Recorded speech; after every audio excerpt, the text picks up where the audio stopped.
Hello दोस्तों, welcome back to my channel once again. जो लोग पहली बार मेरे चैनल को प्लीज़ आप लोग सब्सक्राइब कर दीजिएगा। इस वीडियो में हम लोग चर्चा करने वाले हैं एंजल वन लिमिटेड के बारे में। उम्मीद है आपको नाम यहाँ पे क्लियर दिख रहा होगा। अगर हम लोग आज के दिन बात करें, तकरीबन 3.5% की गिरावट इस स्टॉक्स के अंदर देखने को मिली है।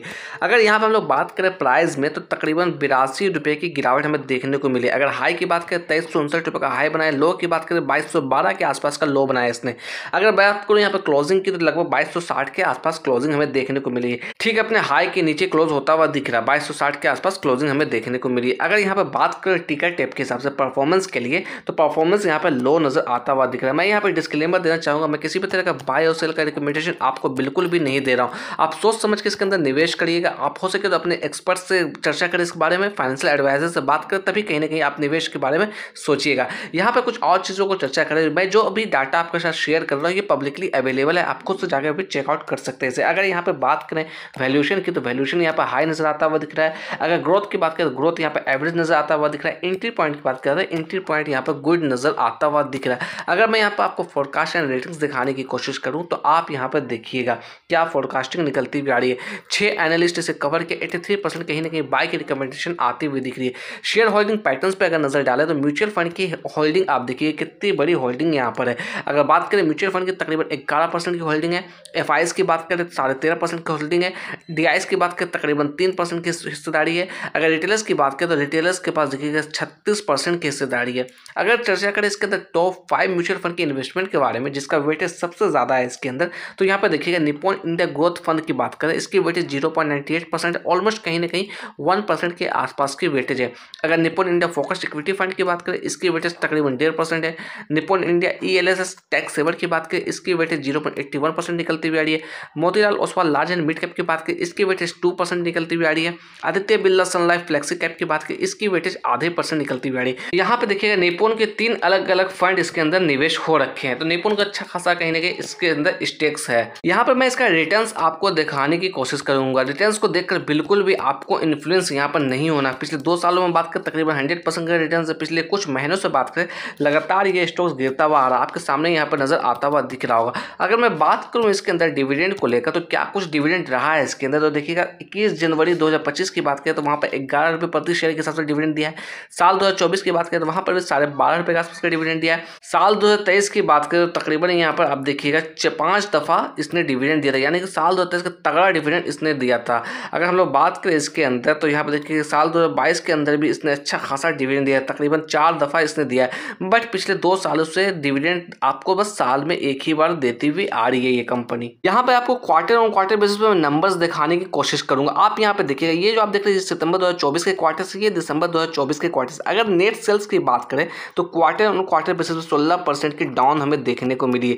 अगर बात करें यहाँ पर नेट प्रॉफिट के अंदर, लगभग 33.5% से यहाँ पर नेट प्रॉफिट के अंदर भी डाउन हमें देखने को मिली है। अगर ऑपरेटिंग प्रॉफिट की बात करें, तो 26% से डाउन हमें देखने को मिली है क्वार्टर ऑन क्वार्टर बेसिस पे। वहीं अगर हम लोग बात करें ईयर ऑन ईयर बेसिस पे, तो आपके सामने नतीजे नजर आते हुए दिख रहे हैं। दिसंबर 2023 को अगर कंपेयर करें दिसंबर 2024 से, तो नेट सेल्स के अंदर अच्छी खासी जंप देखने को मिली है, तकरीबन 19% से जंप होती हुई दिख रही है। नेट प्रॉफिट के अंदर बात करें, तकरीबन 8% से जंप होती हुई दिख रही है। ऑपरेटिंग प्रॉफिट की बात करें, तकरीबन 24.5% से जंप देखने को मिली। अगर हम लोग बात करें overall quarter on quarter basis पे, नतीजे बहुत ही बुरे नजर आते हुए दिख रहे हैं। अगर कंपेयर करें ईयर ऑन ईयर बेसिस पे, तो नंबर अच्छे खासी यहाँ पर नजर आती हुई दिख रही है। हम लोग आ गए चार्ट पर 1 डे के टाइम पर। मैंने यहाँ पर चार्ट लगा रखा है, चार्ट के ऊपर कुछ आपको यहाँ पर नजर आता हुआ दिख रहा है। ये जो आप देख रहे हैं, ये मैंने इसके अंदर इंडिकेटर लगाया। ये इंडिकेटर जो है पब्लिकली अवेलेबल है, आप इसे खुद से भी लगा के चेकआउट कर सकते हैं ट्रेडिंग व्यू के प्लेटफॉर्म पे। अगर मैं बात करूँ, ये जो आप देख रहे हैं, ये हमारा सपोर्ट जोन निकलती हुई आ रही है। अगर इस जोन की बात करें, जो पहली वाली जोन है, इसकी जो रेंज आती हुई दिख रही है 2000 से लेकर 2184 के आसपास की रेंज आती हुई दिख रही है। मैं इस रेंज की बात कर रहा हूँ इसके अंदर। ये जो आप रेंज देख रहे हैं, इस रेंज की बात कर रहा हूँ। ठीक अपने रेंज के आसपास यहाँ पर देखिएगा, मैं थोड़ा सा आपको दिखाने की कोशिश करूंगा। कैंडल को मैं थोड़ा जूम इन कर लेता हूँ यहाँ पर, ताकि आप क्लियरली आइडेंटिफाई कर पाएंगे। ये देखिएगा, मैं इस लेवल्स की बात कर रहा हूँ। ये जो रेंज है, इसी रेंज की मैं चर्चा कर रहा हूँ। तो यहाँ पर देखिएगा, ठीक अपने सपोर्ट लेवल के पास से ही इसके अंदर अपसाइड का मोमेंटम हमें देखने को मिला। ये जो लेवल्स देख रहे हैं, ये इसके लिए रिजेक्शन जोन निकलती हुई आ रही है। मैं अपने मन से किसी भी तरह का रिजेक्शन जोन या सपोर्ट जोन नहीं बता रहा हूँ, ये इंडिकेटर के हेल्प से मैं आपको दिखाने की कोशिश कर रहा हूँ। ये जो आप देख रहे हैं, ये हमारा रिजेक्शन जोन है। अगर इसकी हम लोग एरिया की बात करें, यानी कि इसकी जोन की बात करें, तो इसकी जोन निकलती वाली तकरीबन 2439 से लेकर 2608 के आसपास की। मैं इस लेवल्स की बात कर रहा हूँ। मैं आपको दिखा दूँ इस जोन की की बात कर रहा हूँ, ये जो रेंज है ये इसी रेंज के बीच आती हुई दिख रही है। ठीक अगर मैं बात करूँ इसके अंदर ठीक इसी लेवल के आसपास से कहीं ना कहीं अपने जोन के आसपास से इसके अंदर रिजेक्शन हमें देखने को मिलेगी। फर्दर कितना गिरेगा कहना मुश्किल है, कब तक उठेगा ये भी कहना मुश्किल है। मैं किसी भी तरह का प्रिडिक्शन यहाँ पर आपको करके नहीं बता रहा हूँ, जो लेवल्स आ रही है यहाँ पर मैं आपको बस वो लेवल्स शो करने की कोशिश कर रहा हूँ। अगर बात करें ऊपर में तो यहाँ पर देखिएगा इसी लेवल के आसपास से इसका रिजेक्शन हमें देखने को मिली। तकरीबन इससे 39 से लेवल्स को अप्रोच करने की कोशिश की थी, वहाँ से हम लोग बात करें तो लगातार कहीं ना कहीं गिरावट हमें देखने को मिली। ये जो आप लेवल्स देख रहे हैं ठीक आज से 1 साल पहले यानी कि जनवरी 2024 की मैं बात कर रहा हूँ। उसके बाद देखा जाए तो कहीं ना कहीं लगातार गिरावट इस स्टॉक्स के अंदर देखने को मिली।